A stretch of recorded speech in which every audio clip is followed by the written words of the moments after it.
Hello everyone, this is Noel Jason and again welcome back to my YouTube channel Basic Speech Practice and Knowledge Listening. Today I'll be delivering a speech on a topic that is very important for NEET examinations. The name of the topic is none other than ecosystem. Ecosystem is a complex, dynamic system of living organisms like plants, animals, and microorganisms that interact with physical environments such as soil, water, and air and each other. This interconnected network forms a unit where energy flows and nutrients cycle, maintaining the delicate balance necessary for life.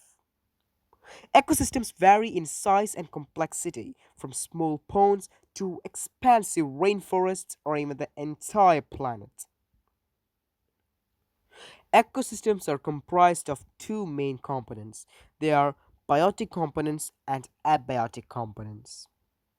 Biotic components include all living organisms that are categorized into three parts. They are producers or autotrophs, consumers or heterotrophs, and decomposers or detritivores. Producers are organisms like plants, algae, and some bacteria that produce energy through photosynthesis or chemosynthesis. Consumers or heterotrophs are organisms that rely on other organisms for food. These mainly include three parts. They are primary consumers, secondary consumers, and tertiary consumers. Primary consumers or herbivores mainly feed on producers like grass, plants, etc. Secondary consumers are or carnivores. They mainly feed on herbivores like cows or goat, etc. Tertiary consumers are or top predators are mainly animals that feed on other carnivores. Decomposers or detritivores are organisms like fungi and bacteria that break down dead organic matter, recycling nutrients into the soil.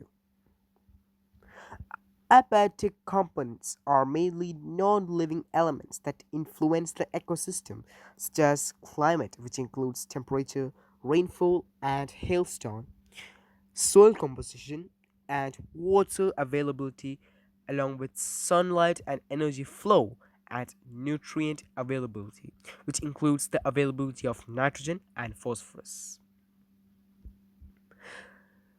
Ecosystems can be broadly divided into various categories that are based on their environment. Those types are terrestrial ecosystems, aquatic ecosystems, and artificial ecosystems. Terrestrial ecosystems are mainly found on land and include forests, grassland, deserts, and tundra. Forests are mainly tropical, temperate, and boreal forests with arboreal with diverse flora and fauna. Grasslands are mainly dominated by grasses, which include savannas and prairies. Deserts or arid regions are mainly arid regions with sparse vegetation and extreme temperature. Tundra are cold or tireless regions with low vegetation and permafrost. Now let's talk about aquatic ecosystems. What are aquatic ecosystems? Aquatic ecosystems are mainly found in water. They're organisms that are mainly found in water and are divided into freshwater ecosystems and marine ecosystems. Freshwater ecosystems include rivers, lakes, ponds, and wetlands. Marine ecosystems includes oceans, coral reefs, and estuaries. Now let's talk about artificial ecosystem. Artificial ecosystems are human-made systems like urban parks, agricultural fields, and aquariums where fishes and all are kept. Ecosystems play crucial roles in supporting life on Earth.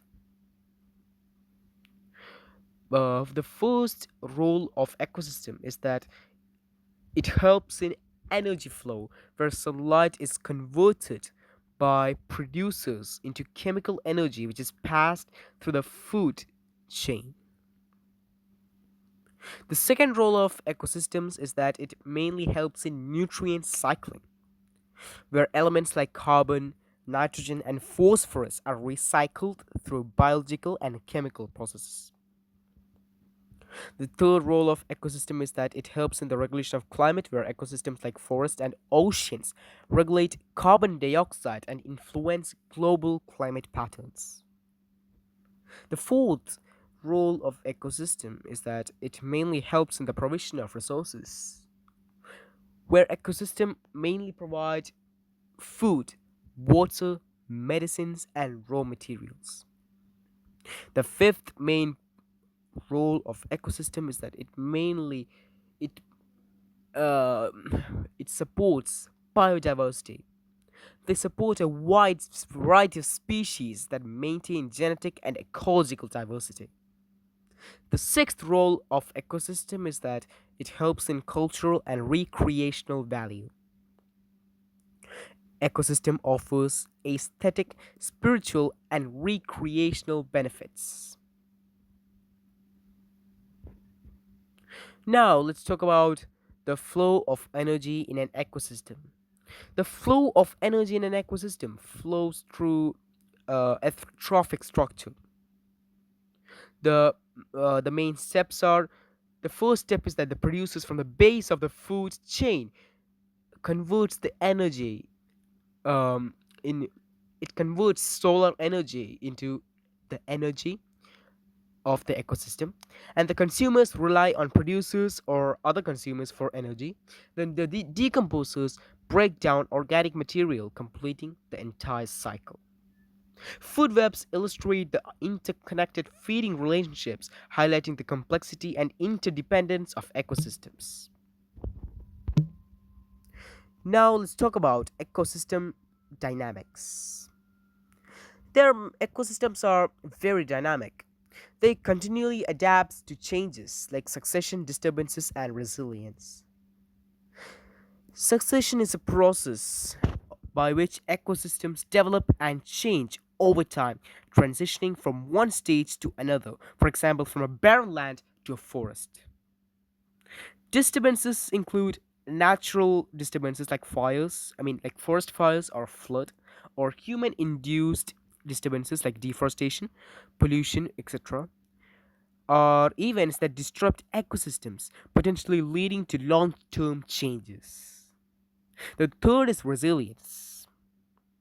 Resilience often happens in deforestation, where a man cuts a tree and the tree overcomes its roots. The tree gets regenerated through its roots. It's mainly the ability of an ecosystem to recover after disturbance.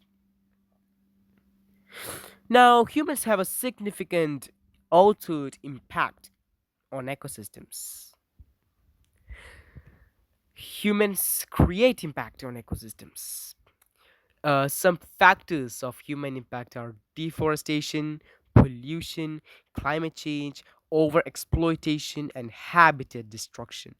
Through deforestation, humans clear forest for agriculture or urbanization, reducing biodiversity.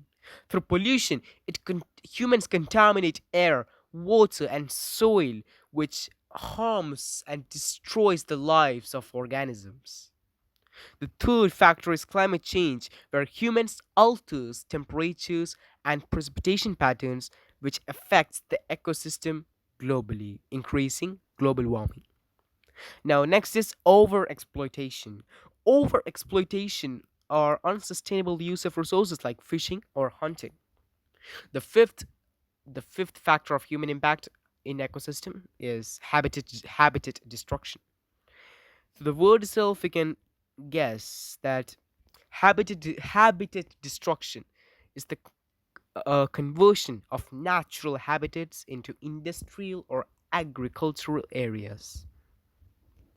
Now, it's important to conserve our ecosystem, right? So, to ensure our ecosystem survival, there are some points that are very important to conserve our ecosystem. Conservation efforts are vital. These points are protecting areas like national parks, and wildlife sanctuaries. Then second is sustainable practices like eco-friendly agriculture and responsible fishing. The third main practice is restoration projects like reforestation and wetland restoration. The fourth is legislation like enforcing laws to prevent illegal activities. And fifth is public awareness or educating communities and people on the importance of ecosystem. Now, as a part of the conclusion, I would like to say that ecosystems are indispensable to life on Earth, maintaining the balance of nature and supporting human existence. Preserving their integrity is essential for a sustainable future. Understanding and respecting the interconnectedness of ecosystems will help mitigate human impact and ensure the planet's health for generations to come. These were the informations I planned to talk about in today's informative speech. Thank you so much for watching, and if you like my speech, don't forget to like, share, and subscribe, and also remember to turn on the bell icon to receive my latest speeches. Hope this video helps for your upcoming NEET examinations or any other examinations that will be which includes biology as a subject. And once again, thank you so much all of you for watching.